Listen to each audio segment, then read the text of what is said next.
I'm Judy Wu. I'm an associate professor. I'm Judy Wu. I'm an associate professor in history and women's studies, and I apologize for being late. I was teaching, so I had to come over here as quickly as possible. Georgina and I talked about what we would like to commemorate through this reading, and perhaps you've already talked about that a little bit. But I really wanted to think about the connections across racial divides and to think about the connections through both love and intimacy and through politics. So I'm going to read you the beginning of a book called The Necessary Hunger by Nina Revoyr.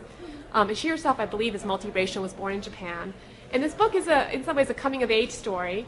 And it both commemorates what we're commemorating this month, Black History Month, and also the Day of Remembrance, which is the day that is for us to remember the internment of Japanese Americans during World War II.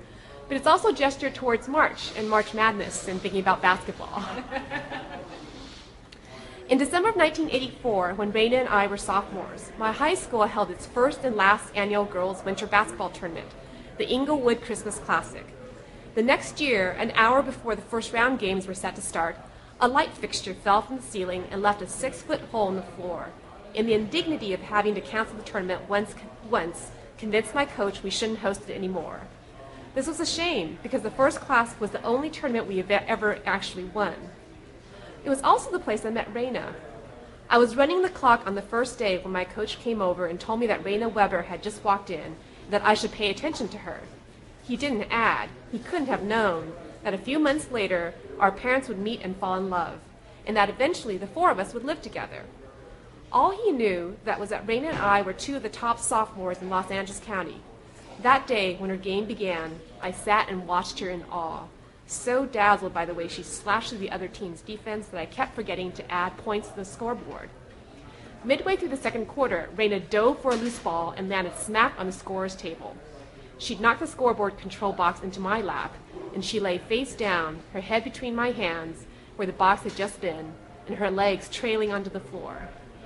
Dazed, she looked up into my face for a moment. Then her eyes began to focus. "Hey," she said, smiling. "You're Nancy, right? I'm Raina. That was a hella sweet pass you threw against Crenshaw yesterday, and I knew their coach called you a hot dog because you passed behind your back. But shit, that was a defender kind of standing in your way, and besides, if you got it, you should use it, don't you think?" She stood up, pulled the box off my lap, and placed it on the table, and then ran back onto the court before I had time to answer. To me, that first encounter would repeat itself in various forms through all the years I knew her. Raina would land right in front of me, and I would flounder. Basketball, for Raina and me, was more of a calling than a sport. It was our sustenance. It underpinned our lives. Every Sunday morning, as I drove the 28 miles from our house in Inglewood to a gym in Cerritos, I saw well-dressed people on their way to the churches, mosques, and synagogues that were scattered throughout Southern California. I was en route to my junior Olympic team's weekend practice, but my intention wasn't really so different. That drive to Cerritos was my weekend ritual, but it made up just a fraction of the time I gave to my sport. I was reverent and devout. The only differences between my faith and theirs were that I wore workout clothes instead of my Sunday best, and that I worshiped every day. Los Angeles was a great place to live if you were a basketball fanatic, because the sport was all around you. Besides being the only city that had two NBA teams, the Lakers and Clippers, it was the home to a half-dozen major colleges. Better yet, the players were part of the scenery. In the mid-'80s, when I was in high school there, it was unusual to run into Magic Johnson at the mall, see Byron Scott drive through the neighborhood on his way to visit his mother, or spot Cheryl Miller, the great USC star, dancing up a storm at a local nightclub. Each August, Magic, Isaiah Thomas, and other NBA stars would play pickup games at UCLA, and I'd go watch them as often as I could. The world was perfect on those summer afternoons. If Jesus himself had finally showed up, I wouldn't have noticed unless he wore sneakers and had a dangerous jump shot. In our own small way, we high school players were celebrities too. For one thing, we weren't subject to the same rules as other students. When my teammate Talisha got sent to the principal's office for our junior year for calling her physics teacher an asshole, well, he was an asshole. He called Talisha a wench because he referred to all women as wenches, and finally she got sick of it and told him off. All the girls in the class applauded when she did it too. The principal just laughed and let her off without ever listening to her side of the story. We were picked to win our league that year, and he refused to punish one of the people responsible for wresting glory away from the schools around us. For another, we were always being recognized. This was especially true once our pictures started appearing regularly in the papers. And in my case, and in Reina's, after we'd been named third team All-State our sophomore year and had begun to attract the attention of college scouts. I'd be shopping, or getting gas, or hanging out at the beach, and someone would come up and tell me that they'd seen me at such and such a place playing against this or that team, and that I'd scored however many points that day. Once, when I was with Reina at the movies our senior year, some little freshman who'd seen her play in a tournament somewhere started screaming and asked for her autograph like she was a rock star. The admiration was occasionally more ardent. I received a couple of suggestive fan letters. Some players were giving flowers or candy. And sometimes I even got phone calls from people who seemed impressed by things other than my skills on the court. After Reina moved in, we got twice as many calls. She dealt with us better than I did. She talked to all her callers politely and said that she was sorry, but she already had someone, and so it was impossible for her to meet them for a date. I, on the other hand, was not as composed. I always just got nervous and hung up. If my teammates had ever heard me say I wasn't comfortable with being a big-time college recruit, they would have laughed long and hard, but it was true. As an only child, I lacked the social skills to shift easily into the role of a semi-public figure, and I wasn't even gifted physically, except with height. Once, after a summer league game, I found a scouting report that a college coach had left in the bleachers, and so I discovered that the official word on me was this: Nancy Takahiro, senior forward, 6 foot, 155 pounds. Doesn't have the best athletic ability, but a great scorer and effective rebounder. Smart, consistent, tremendously hardworking, and be counted on to get little things done. I always wondered what my father would have thought about the getting little things done part, since his refrain throughout those years was that I would never clean my room. Still, it was the textbook portrait of the type A only child. Takahiro means tall and wide. It wasn't easy being big. It seemed to me that the world had a grudge against big people, especially Asian ones like me, who were supposed to be small. A few houses down from us, there lived an old widow named Mrs. Cooper, a lady whose skin was both the color and the texture of a walnut shell. And every time I passed her on the street, she clutched her purse a little tighter, although we lived on the same block together for the past 11 years. Short adults glanced up at my face suspiciously, even when I was being polite. Babies looked at me and burst out crying.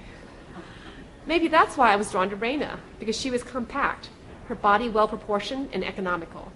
At 5'7", she wasn't tiny, but she was still 5 inches shorter than me. Tougher too, or so I believed, and I felt qualified to say that because I watched her more closely than anyone else, with the possible exception of the scouts.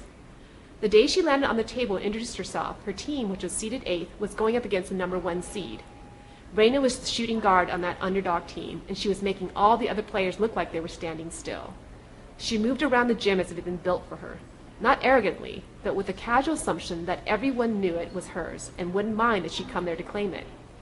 She was always the first person on the court, up the court, always weaving through people like they were rooted to the floor, not because she was so much quicker than anyone else, but because it didn't seem to occur to her that she could fail.